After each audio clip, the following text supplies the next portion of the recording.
come to Art 5, and we're pursuing the emergence of spiritual form out of consciousness, of how art emerges out of vision, and that the visionary flow has a pair of tunable, special qualities.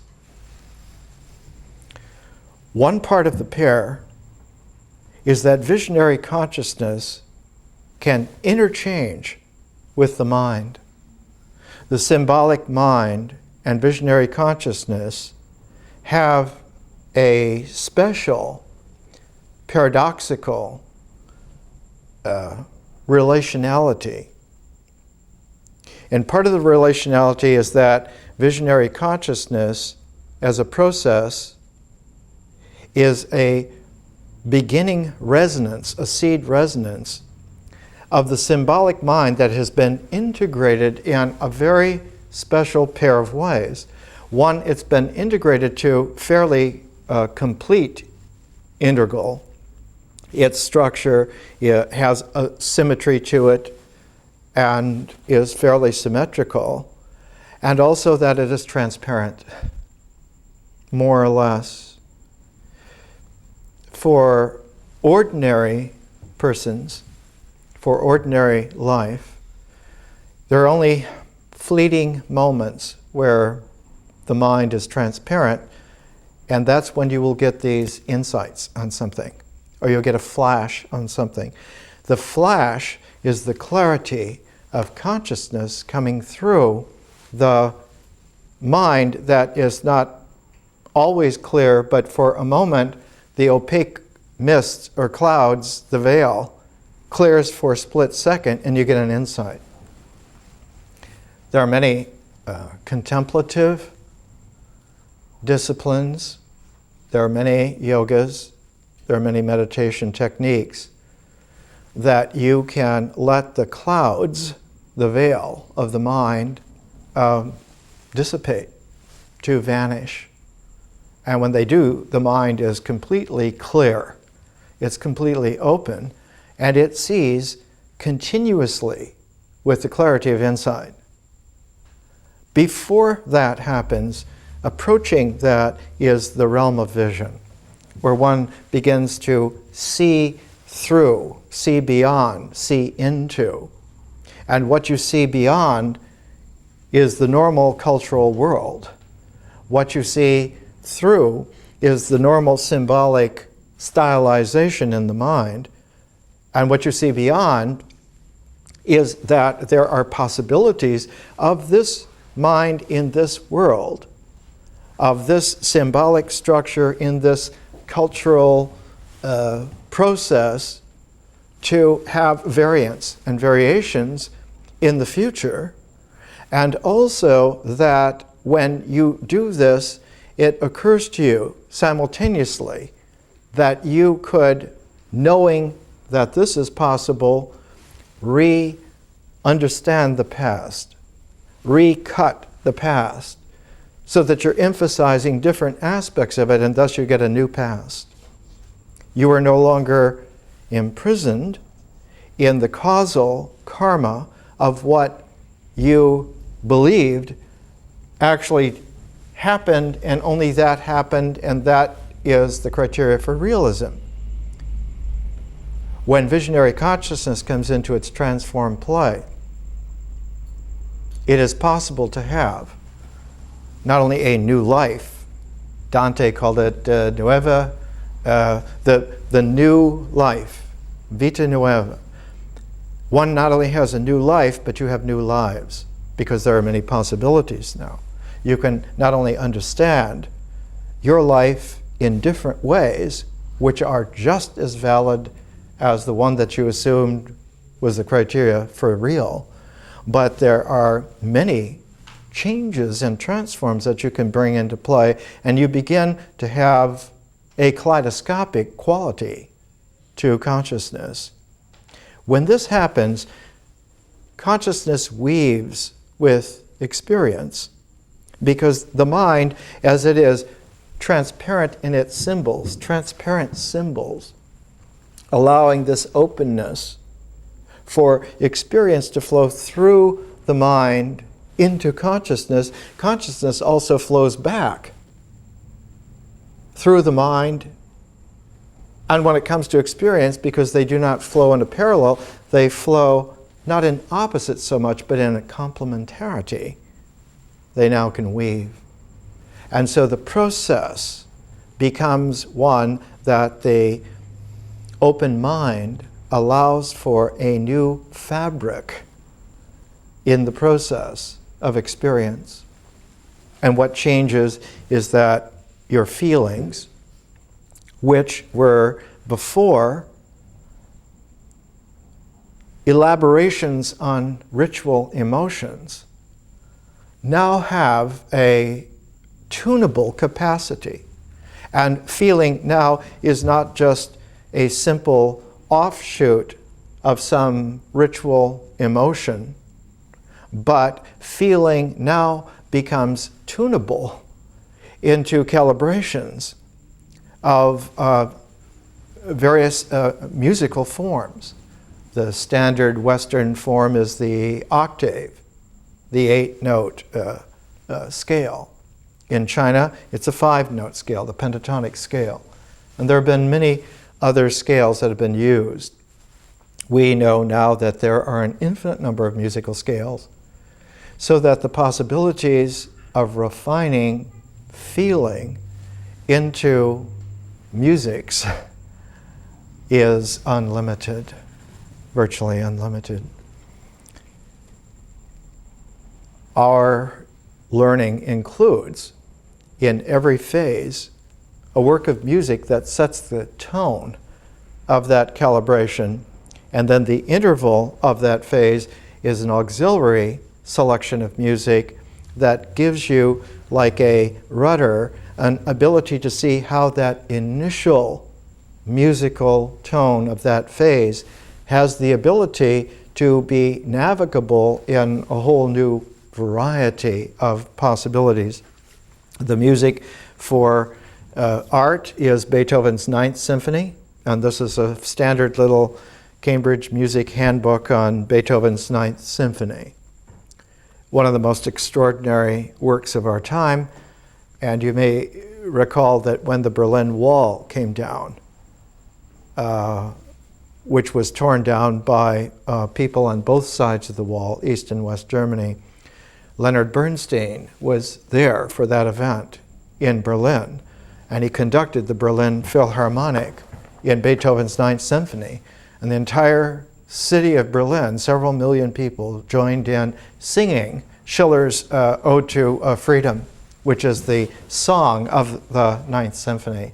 And of course, in the Ninth Symphony and the fourth movement, the entire orchestra bursts into a choir that sings this ode, and that's when several million people joined in singing. And it is one of the great works of art of all time.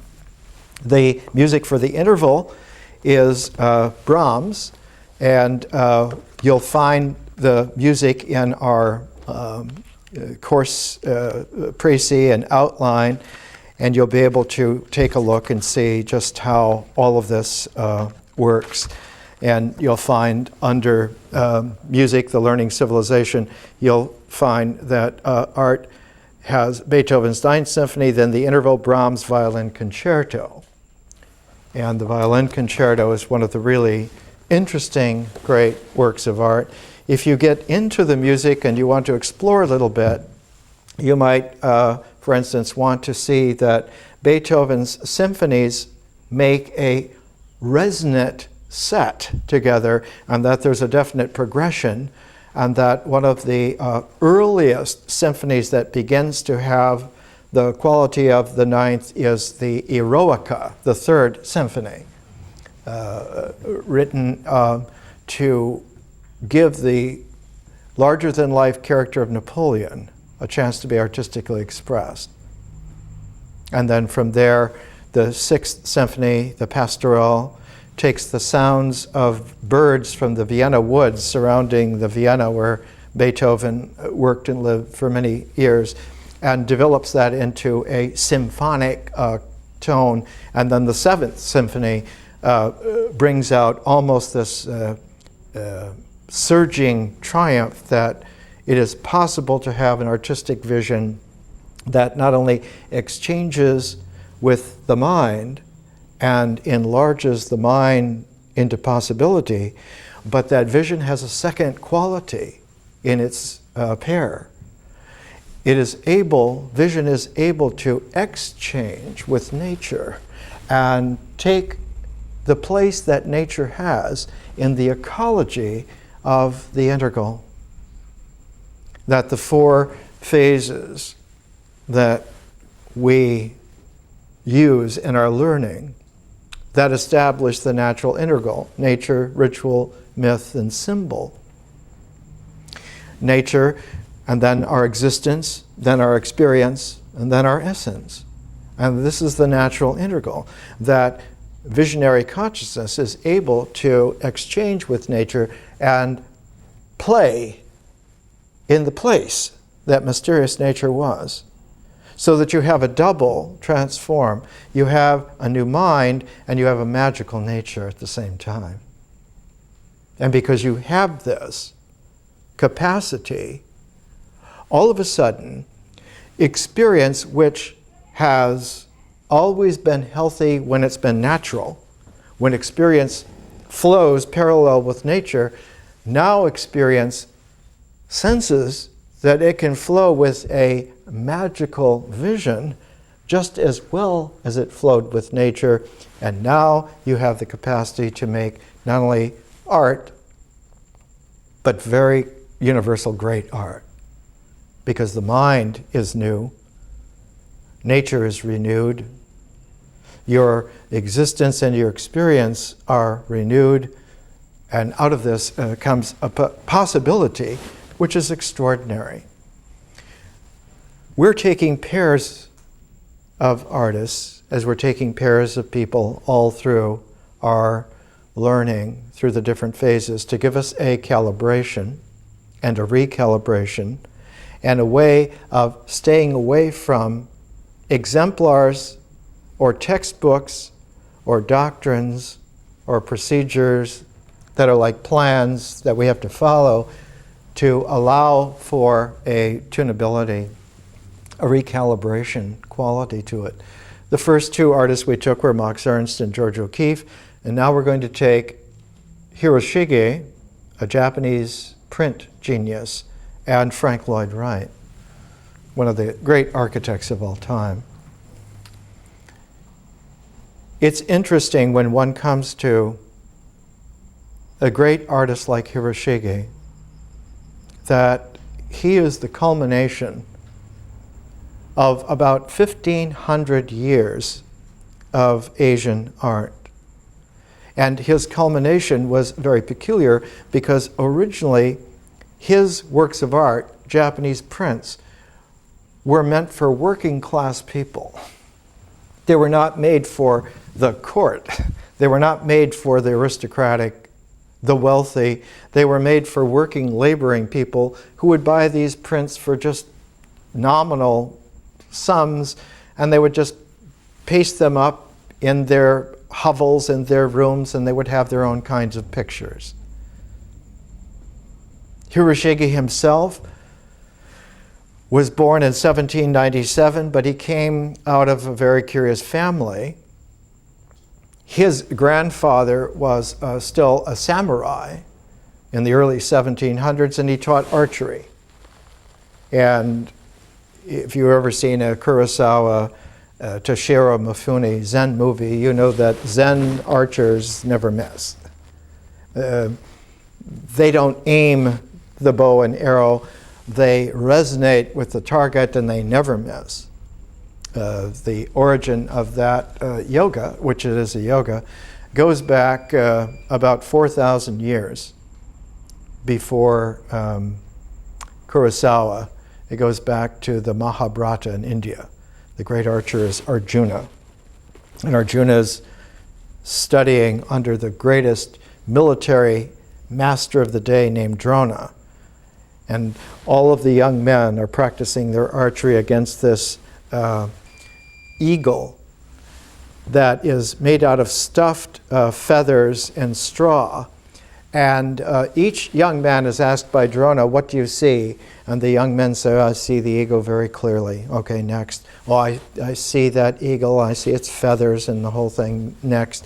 And when he comes to Arjuna, Arjuna says, "I see nothing but the eye of the eagle." And Drona says, "Shoot."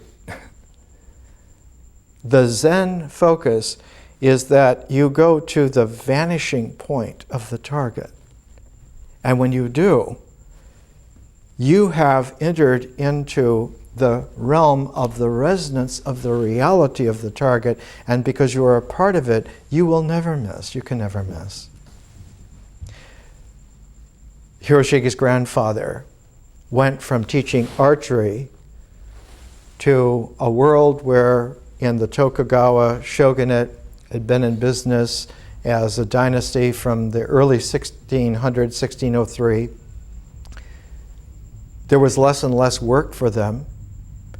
So he was adopted into a guild in old Tokyo called Yido, or Edo, and he was made a fireman, an honorary fireman. And so his son became a fireman then, and then his grandson, Hiroshige, became a fireman. And one of the qualities of a fireman in those days, especially because buildings in a place like Yido that was just booming, and they were building thousands of buildings every month to expand, they were built mostly out of paper, shoji screens. And of course, when fires would start, they would spread rapidly and burn whole sections of the city. You rarely had a small fire.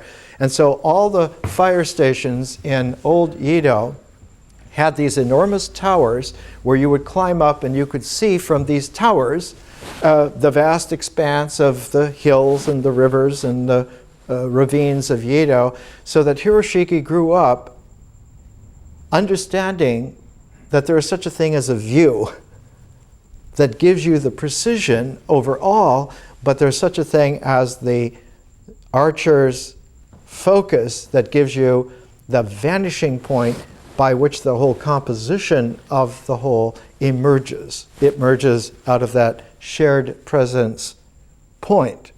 And one can then resonantly expand that to the view. And so by the time he was a teenager, Hiroshige was one of the most precocious artists of all time.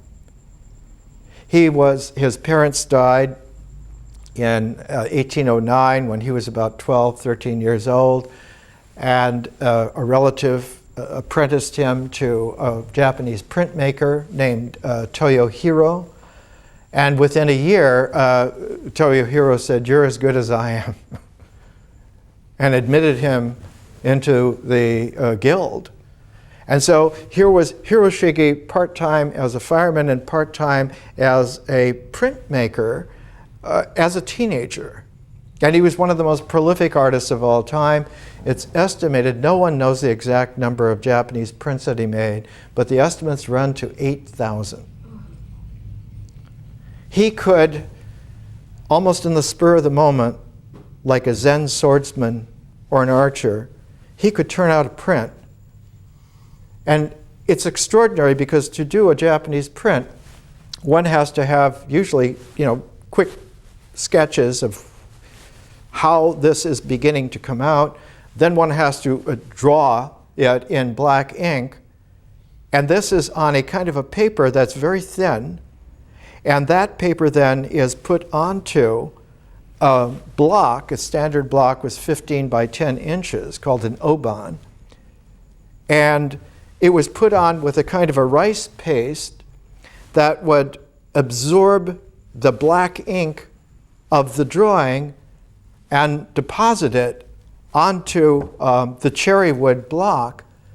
And then by a kind of rubbing, the paper would fray away gently and leave the design on the cherry wood block. And then an engraver would come in, a master engraver, and would cut the Japanese print from the lines, and then a printer would come in, and for each color that one wanted to use, you would first make a key block of the whole print, and then he would show that you need so many auxiliary blocks for each color, and so the engraver then would see how to select from the key block and just make a block for each color, so that you'd have this array of blocks.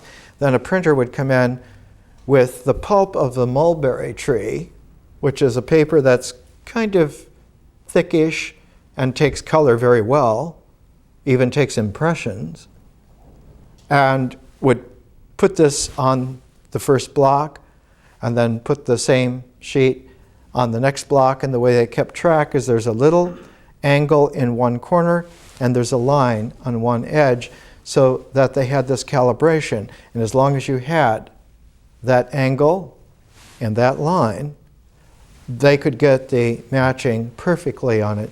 And sometimes there would be a Japanese print with 10, 12, 15 blocks, and the number of impressions, in order to get deeper colors or lighter colors, sometimes the impressions would run to 30 or 40 or 50 impressions total over 12, 15, sometimes 20 blocks. And then you would get this print.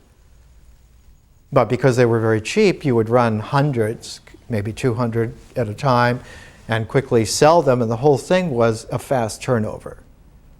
Hiroshige had more than 50 printers that he kept busy in his life.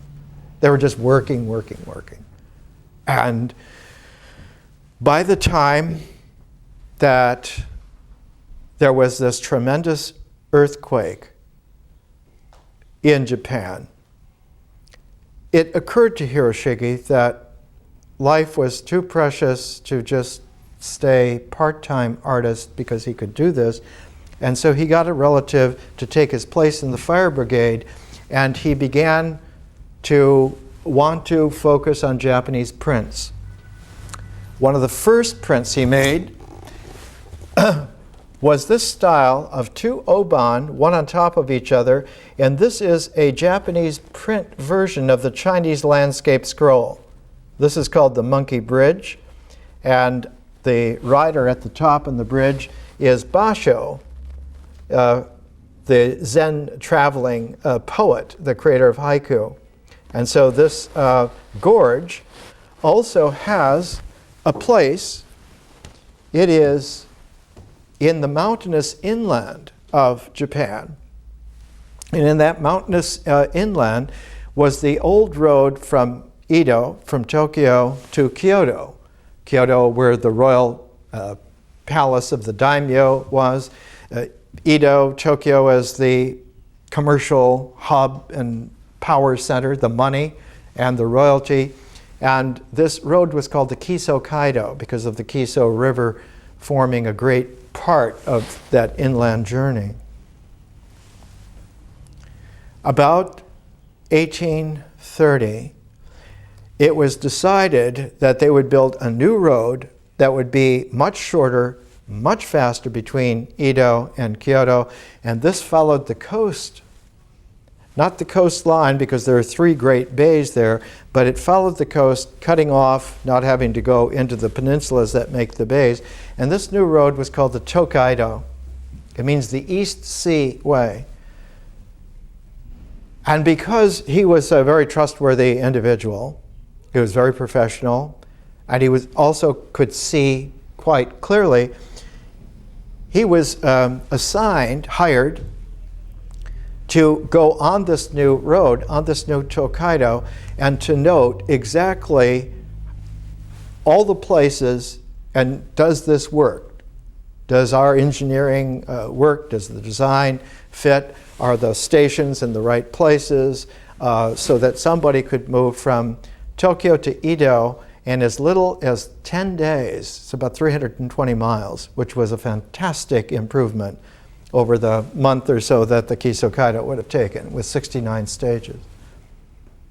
And so Hiroshige in 1832 took the Tokaido, and as he took it, with his Zen penetration and his fireman's viewing and the assignment to make sure that he was there with all this working at each stage, he began to produce a series of Japanese prints called The 53 Stages of the Tokaido. And as soon as it was published in 1834, he became the most famous artist in Japan and has always been that ever since. In fact, has become one of the most famous artists on the planet of all time. When he died in 1858 of cholera, almost nobody could match the quality of Hiroshige's work. And because Japan had been opened up by Commodore Perry and the American fleet in 1853 so that they were not shut off like they had been for 250 years, the only people allowed to trade in Japan were the Dutch from 1616 to 1853.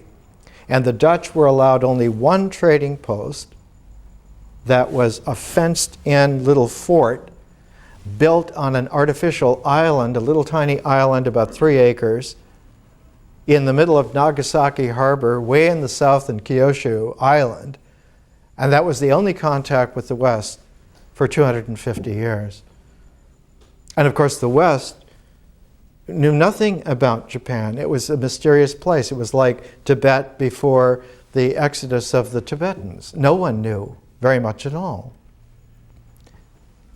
After Hiroshige died, it took about 20 years for those Japanese prints of his to start to be included as wrapping paper for some of these articles that were coming out. And when they reached Europe, immediately the European artists realized that this was a major figure. And so people were commissioned to go and find Japanese prints that had not been used as wrapping.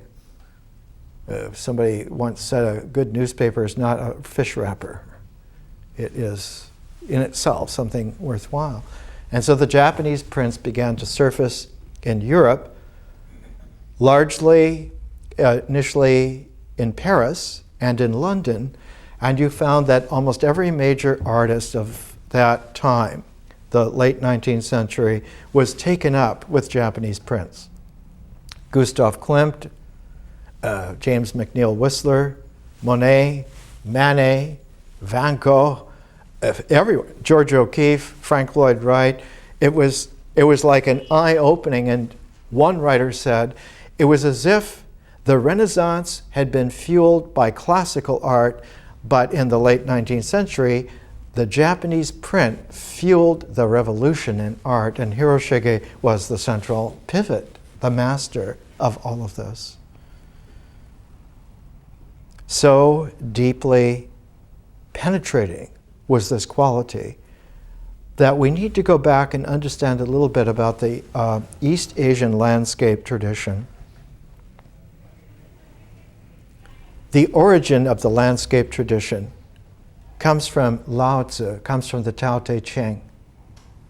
And in the Tao Te Ching, Lao Tzu makes it poetically revelatory that reality moves in resonant cycles, and that the entirety of the cycle, if it's in a harmonic, it not only continues, healthily continues, but that each cycle of it has a wholeness, and that each wholeness has a mysterious vanishing center, and that those centers, as they resonantly reoccur, are the invisible points on a core that allows for one to have an equilibrium in the midst of the spin of the karma of the world that is unmoving.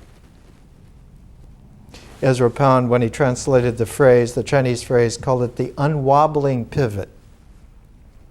And that what comes out of the unwobbling pivot is that one now has the mysterious, stable center of the four corners of the four sides of the square of the composition of any field of attention.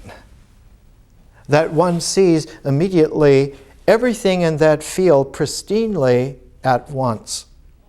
It's like a fabled Western gunfighter who only has to flick his eyes and he has seen everyone in the room and knows exactly what they're doing instantly and doesn't have to keep looking. There was a French film on Marc Chagall one time, and the camera went behind this pigeon coop, big, huge pigeon coop, and Chagall was coming in with his slouch hat and his slouch coat and his sketching book to sketch the pigeons. And on camera, you see Chagall flick his eyes up like a Zen gunfighter for a fraction of a second, and you realize he could see this way. Hiroshige could see this way. And all of the artists that began to appreciate him and tune themselves to him acquired this ability to see this way. That indeed, one doesn't have to keep looking, but one has to set oneself to be harmonic with the view, the vanishing point, and the resonance all at the same time.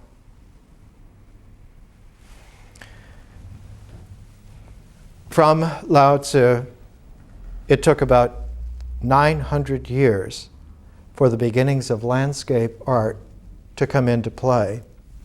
The first landscape artist, Kukai-chi, did a long series called The Nymph of the River Low, and it was like little vignettes strung together so that one got the sense of movement in one composition, but that the movement was not like little panels, but it was like resonances of the initial movement replaying, but instead of being just an echo of the initial, it was like the next variation. And so you got in one scroll, you got the resonance of the movement.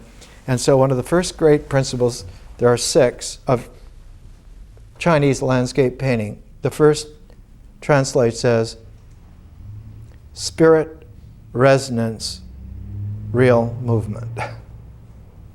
And so one got for the first time the sense that a scroll, and very quickly they understood that it's not a scroll necessarily horizontal, but can also be vertical.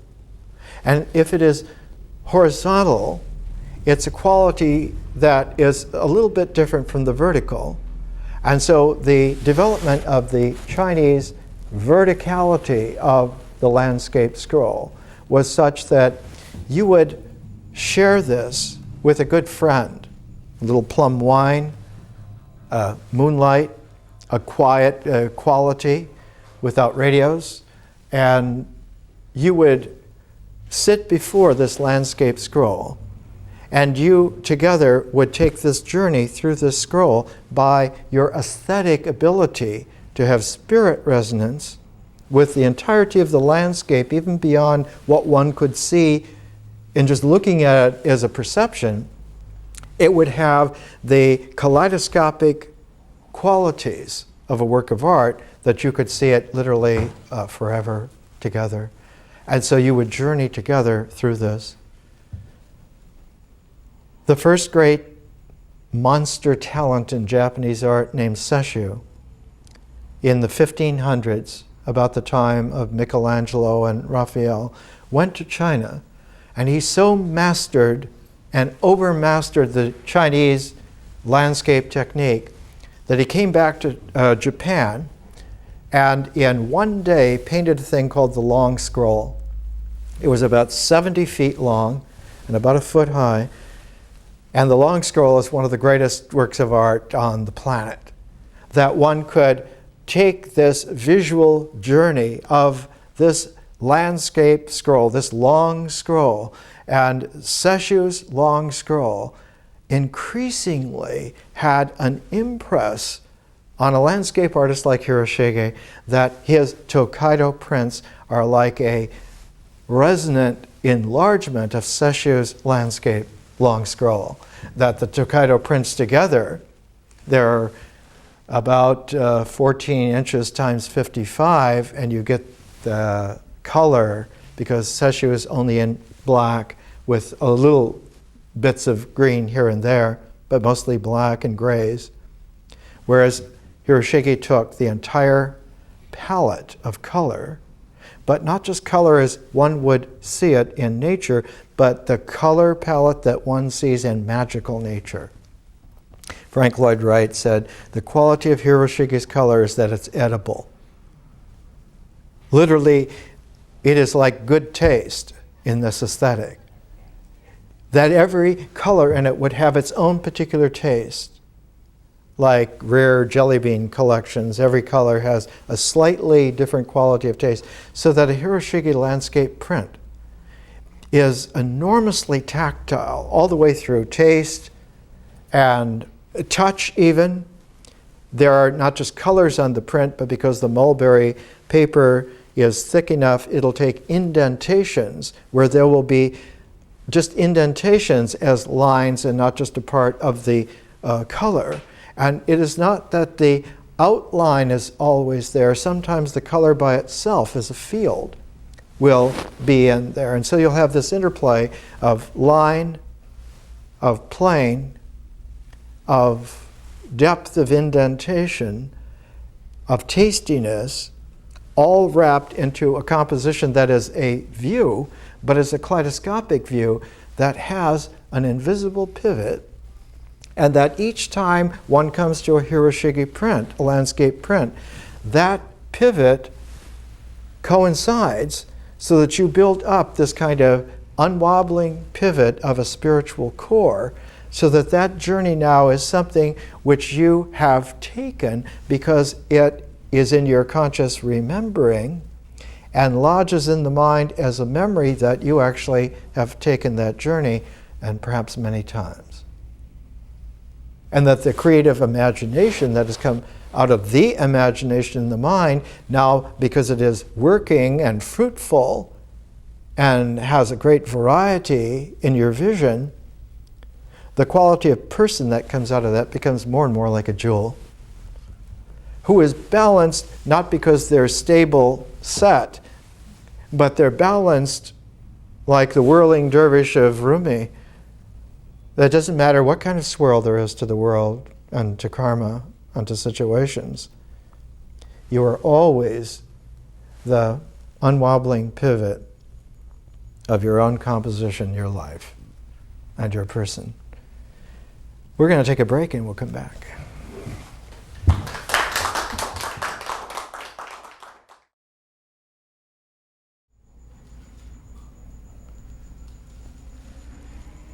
Let's come back to this Hiroshige print is called Night Rain at Karasaki. And it is of this ancient old pine that takes up almost all of this very small islet in the harbor. And it is one of the most famous prints in Japanese history. And it is a part of a set of 8. And 8 is a rather universal set. If you have a square that has the angles cut so that you have an octagon, this is a very deep shape for all of its symbolic reference, both integral and differential and ratioing. When you integrate, you get a symbolic structure. When you differentiate, you get proportionate resonances that are capable of a harmonic. A harmonic form is different from an integral form. If you take all the notes in a harmonic and you sound them together, that is called in music a chord. Now, chords can be played through the different keys, and you can actually get a music made from chords and not just from notes. I knew in Chicago in the 1950s a black jazz musician who could not only play jazz riffs forward, he could reverse them and play the chords backwards. So that you get this very interesting inside-out harmonic that was something you knew you had never heard before, and yet it was familiar. It was very interesting. Another print in these 8 views of Omi. 8 views in Japanese is hake. So Omi hake. And this is Mount Hira, Evening Snow on Hira. And with the musical accompaniment, you can see that sometimes it's a jazzy evening on Lake Omi. Omi is actually the area, the province, where this huge lake called Lake Biwa is, and Mount Hira is just on one side and above Lake Biwa. And Lake Biwa is shaped like a banjo, oddly enough, like a musical instrument. And it's very famous.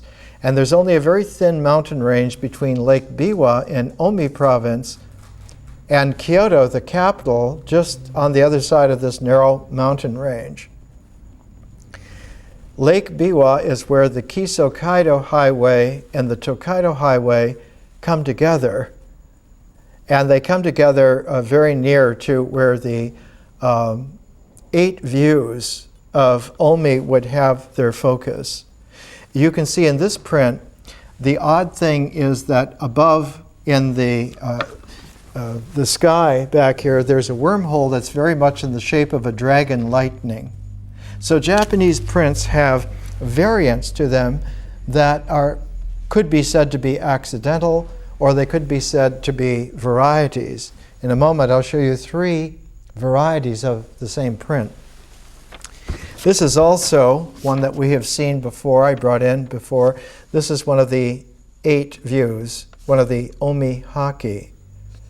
And this sequence by Hiroshige was like a dessert to the Tokaido series. He designed them nearly at the same time and published them within a year of each other. And it is thought that he had gone on the Tokaido to Kyoto and then rested for a while around Omi and then took the Kisokaido back, because within a couple of years he was publishing the 69 stages of the Kisokaido, but because there were so many prints to do in such a short time, he had a very good artist friend of his named Eisen, E-I-S-E-N, take about 1/3 of the views on the Kisokaido, so they published it together. And some of the views on the Kisokaido I will bring next week are some of the greatest works of art of all time. The Tokaido is extremely important, and this is the 29th stage of the Tokaido, and it's called Mitsuke. And you can, is there a blur? No. You can see the patience of the bearers. These are men waiting to go across the river. And in this version, you notice the top sky is blue.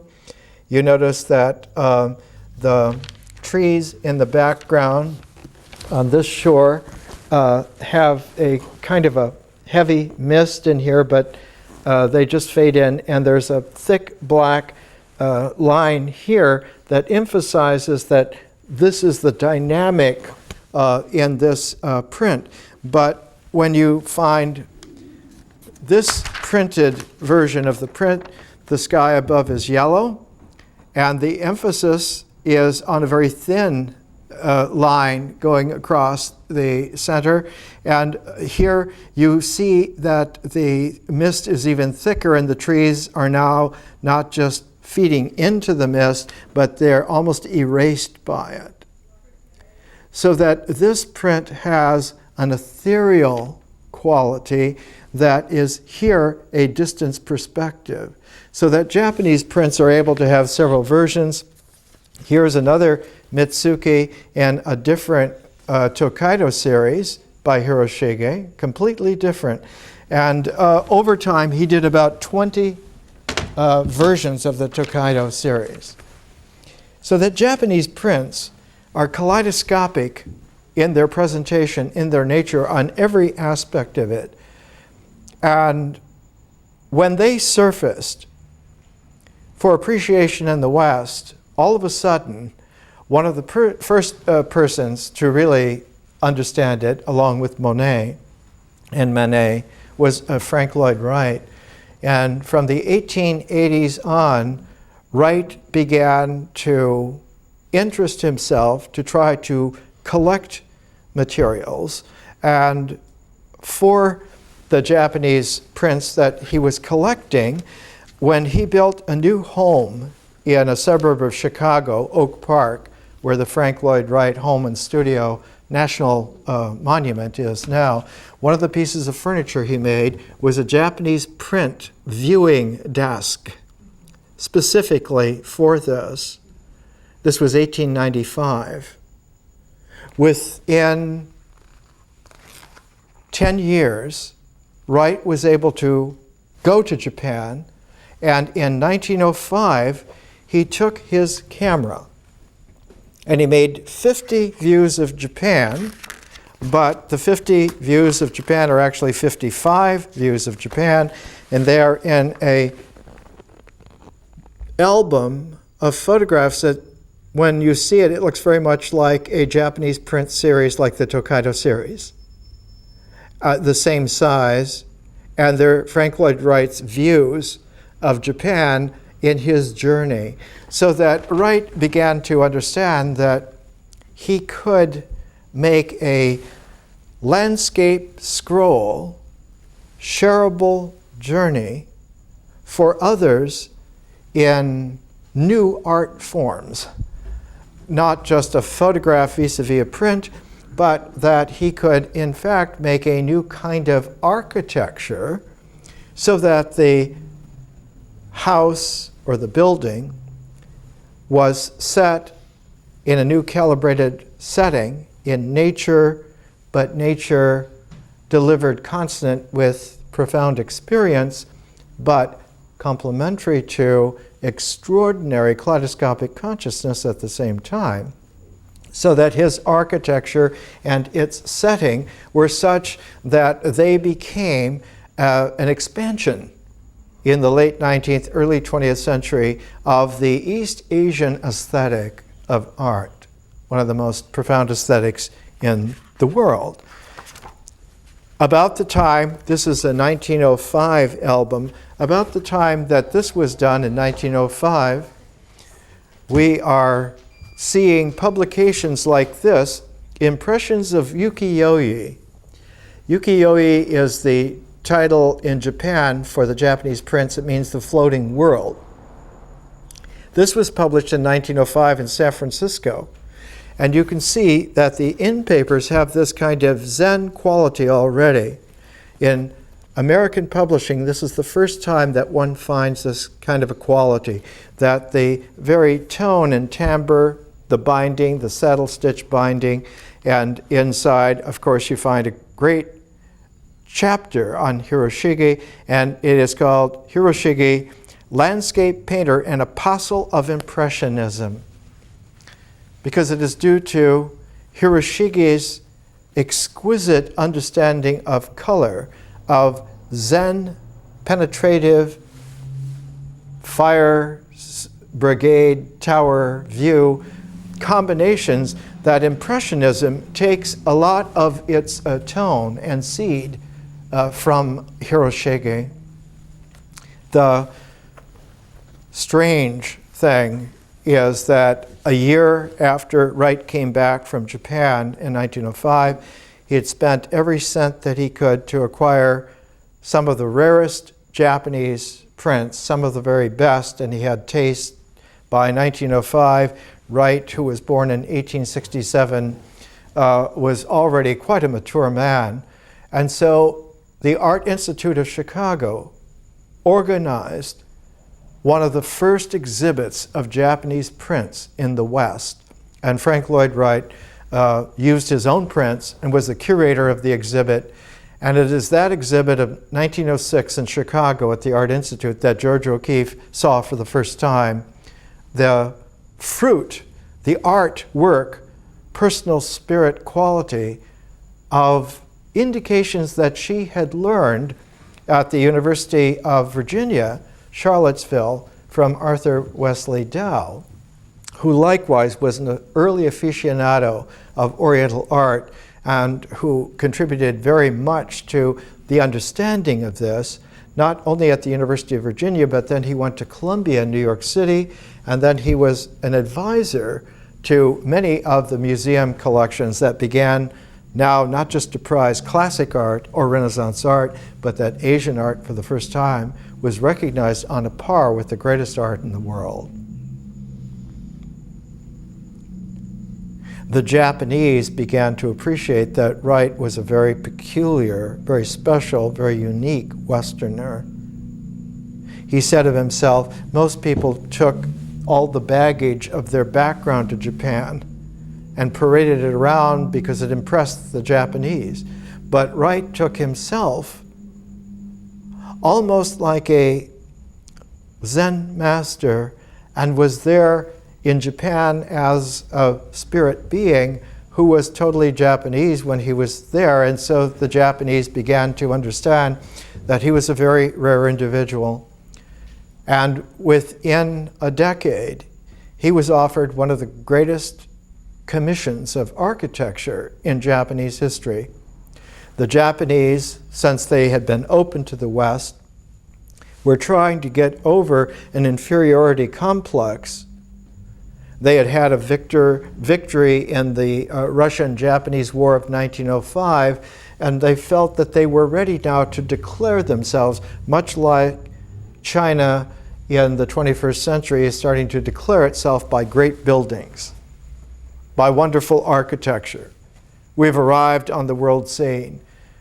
And so in Tokyo, the Japanese government wanted a special building built. It was going to be called, and was called, the Imperial Hotel. And it was a prize architectural commission. And the Japanese government chose Frank Lloyd Wright to build the Imperial Hotel. And he worked on it from 1915 to 1922. And it was an extraordinary thing to have a Westerner build a hotel that was the epitome of the Japanese architectural tradition in the middle of Tokyo. But Wright also was an extraordinary figure. As a young man at the University of Wisconsin in Madison, he was not in architecture, but he was in engineering. And so Wright always understood the engineering traction that a structure would have to have. And he took a survey of the soil and of the land where the Imperial Hotel was to be positioned. He found that the top soil only goes down about 8 feet. And under that was 70 feet of land that had almost the quality of mud from time to time because it's very close to Tokyo Bay and the water table runs very thickly under it. And so Wright came up with a novel architectural engineering solution that the entire massive structure of the Imperial Hotel, with all of its wings and everything, would be built on very short stilts into the ground, concrete stilts, quite thick, but nevertheless only about 10 feet deep, so that the entire building, he said, would, in an earthquake, float on the mud underneath the firm land, and that the structure, he said, was like two hands coming together, woven in a complementarity, so that the structure would hold, even though it would have a tensegrity allowing for it to move and ripple, it would always come back to its original shape. Within a year of finishing it, one of the largest earthquakes that has ever hit Japan in history hit Japan and leveled Tokyo. leveled Yokohama, the big suburb of it. My old friend Manly Hall happened to steam into Yokohama Bay the day after the great earthquake, and he said there were so many dead bodies in Yokohama Bay that you could have walked ashore on them. More than 100,000 people lost their lives. And they sent a message to Frank Lloyd Wright that the Imperial Hotel still stood. It was one of the few buildings in all of Tokyo, even though it was very near the epicenter, that stood and was almost unimpaired. And so Wright's reputation, not just as an architect, but as a world-class artist who had learned, had imbibed, had gotten the spirit resonance life movement that was the core of the East Asian landscape art tradition. So that when you look at Wright buildings after the Imperial Hotel, one has to see Wright's architecture in its site. Its site makes all of the resonant difference. Here in Los Angeles, the house that he was building at the same time as the Imperial Hotel is the Hollyhock house on Olive Hill in Hollywood. That's being refurbished, and by this summer will be ready again for tours. And you will see that the Hollyhock house in its origin had the entirety of Olive Hill, from where Vermont Avenue and Hollywood Boulevard come together. That entire hill was to be an art colony with several different structures, all resonantly clustered around the central house that was built there and still stands. One of the last commissions of Frank Lloyd Wright was the Marin County Civic Center in Northern California, and he designed the entire huge civic center structure, employing hundreds and hundreds of people, visited by 1,000 people a day, so that it would nestle into its landscape in such a way that the landscape and the buildings together would make a harmonic composition, not a composition that was hummable by standing still. You could see it standing still like in a jeweled proportion. But if you went in the pace of walking, which is about 2 miles an hour, if you just conscientiously walk through the landscape and the buildings, the entire structure spreads its harmonic wings and will show you a cadenced motion that is there in the resonance of every detail in every possible shifting angle of vision. So that is literally an architecture that is a musical composition, that one, if one knows the key and one knows the tempo, you can bring it into play, both in nature and experience and in consciousness. So you get this triple, it's called in occult Western history, thrice greatest. You get this hermetic comb where three great processes work together. And of course, the longer that is there, it acquires a history. And so that fourth great process, historical consciousness, also then comes into play. And you get the four great processes that make the diamond of reality. There is a square of attention in integral mind nature, but there is a diamond of wholeness when you get into the reality of the whole complementarity itself. There's a quality here in resonance that is mysterious. How is it that one can weave consciousness and experience together in such a way that the mind and vision exchange centers? They interchange in such a way that they become interlooped together. In quantum mechanics today, it's called entanglement. The entanglement on the quantum level means that whatever occurs in both at the same time, even though they may be separated in space. Or though they are separated in time, they will resonate together.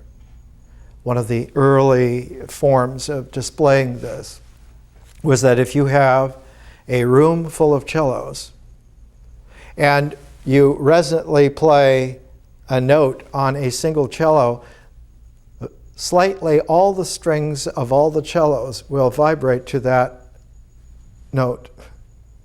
Entanglement is this way.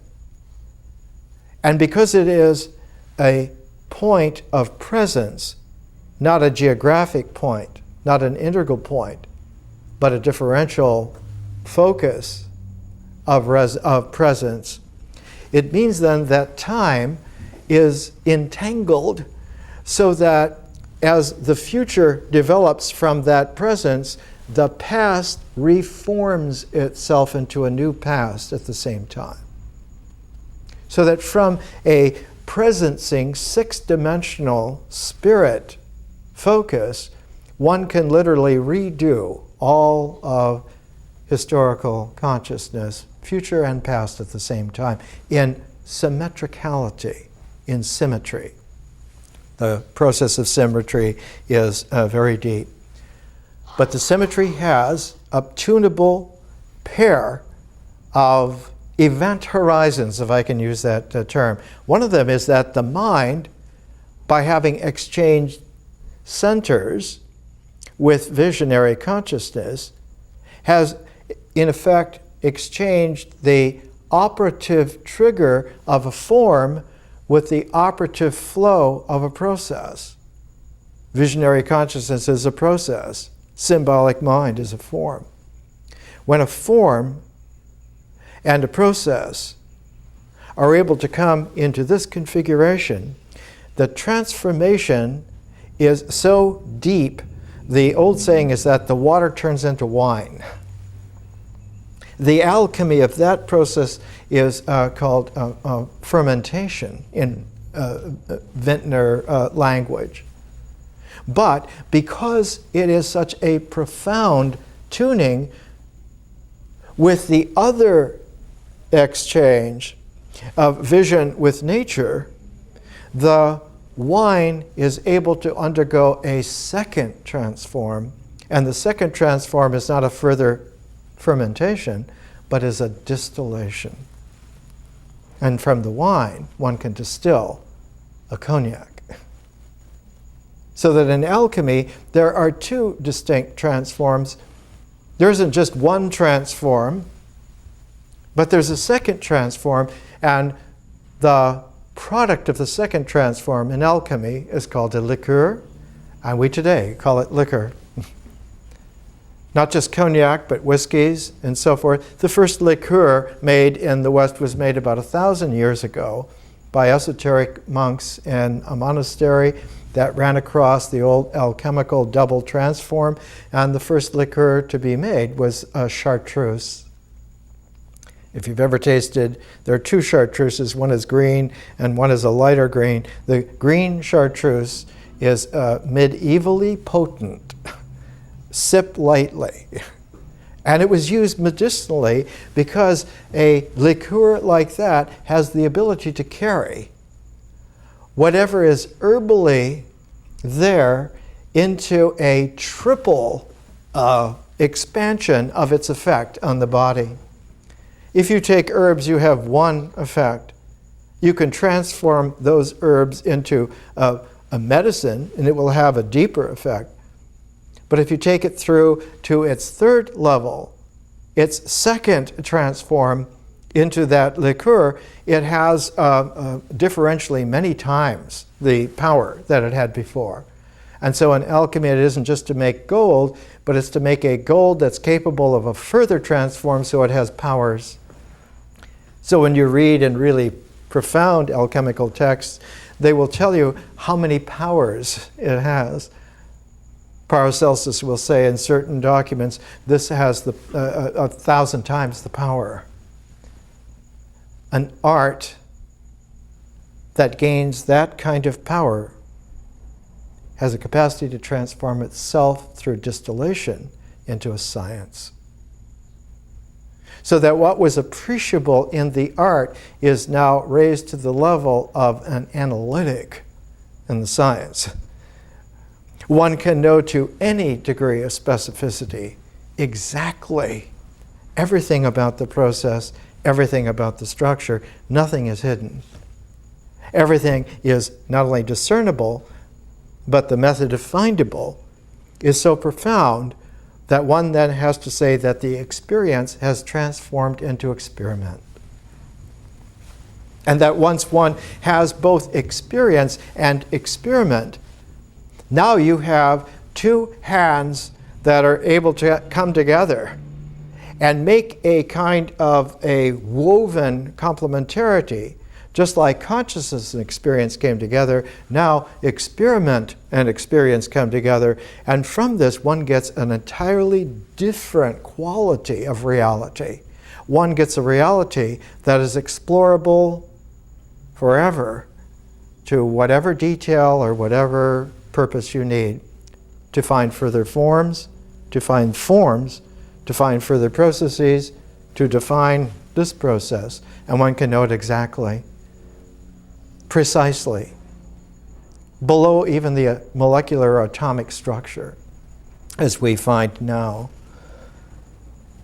So this kind of a learning, this kind of a phase learning gives us a chance to wean ourselves from doctrines, from assumed cults, from out-of-date traditions, from limited ways of dealing with worlds that were still largely veiled, from dimensions that were not even recognized. And it shies away from having to go to some kind of a faux, occult, super explanation for something and get caught into metaphysics. When Wright decided to do a book on the Japanese print, it was a colossal success because it was a Westerner who understood, as well as anybody has ever understood, the aesthetic, not only of the Japanese print and of Japanese art, but the aesthetic of the way in which this reality of art opens up into a deeper level.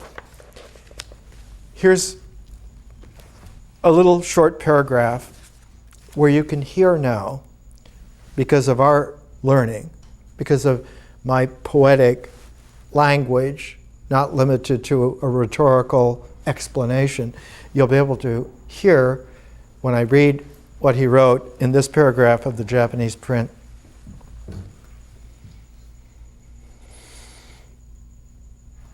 The eternal idea of the thing, we may refer then to the nature of an animal or a plant or an atmosphere or a building material.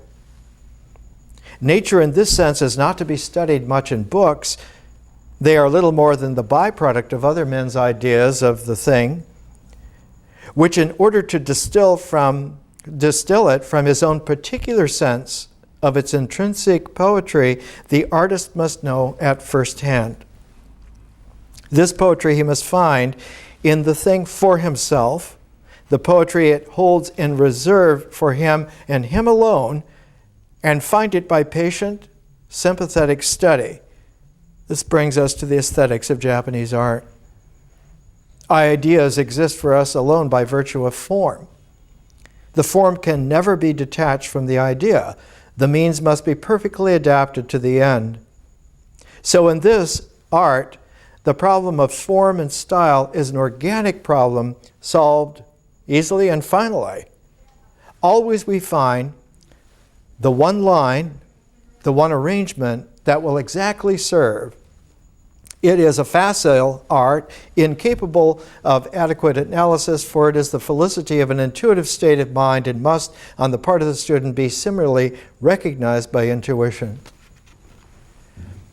All great artists have this capacity, But it's not a capacity that's in the body or the mind. It's not an integral capacity. It's a differential conscious capacity in the person, spirit, artist.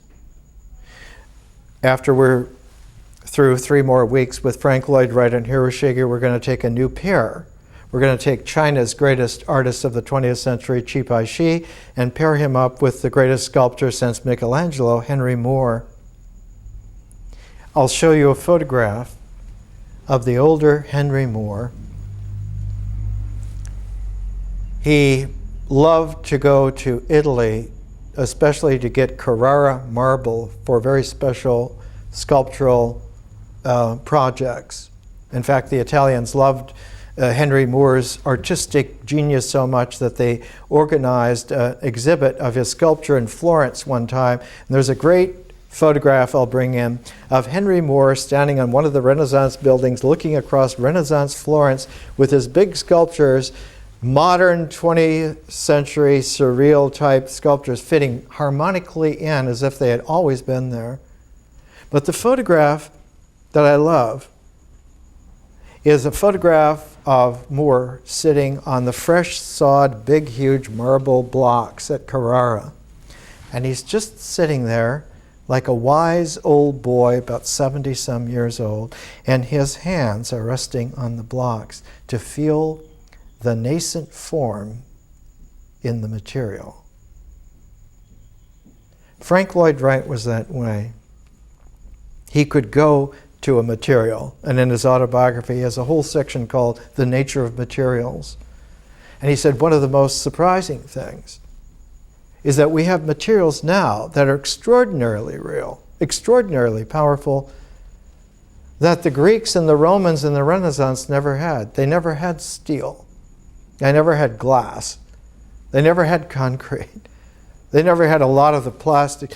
All of this had to be re-explored from the origin by somebody who went through this ancient process of getting to know it, in the sense that he doesn't know it in his mind so much, is that he is resonant with it, that his artistic spirit is at one with it, so that when he uses it, it will emerge not only out of his consciousness into artistic form, but out of the weaving of consciousness and experience into artistic form, but that experience carries nature with it, so that one gets these 3 great processes. And when you do, the artistic form, whether it's a painting, a music composition, a work of architecture, a person, or a spirit, these forms have the further capacity in reality to resonate history. And we'll see that historical consciousness is the highest calibration of process, not in the universe, but in the cosmos, because it's out of the high calibration of historical consciousness that the cosmos emerges as a real form. In a way, the ancient Egyptians were right. Ra is the Lord of history, not just the Lord of millions of years, but the Lord of eternity. And so one gets that a profound learning like this is able to open up not just to a good job, but to a good job of being real. The paychecks from that are indefinite. More next week.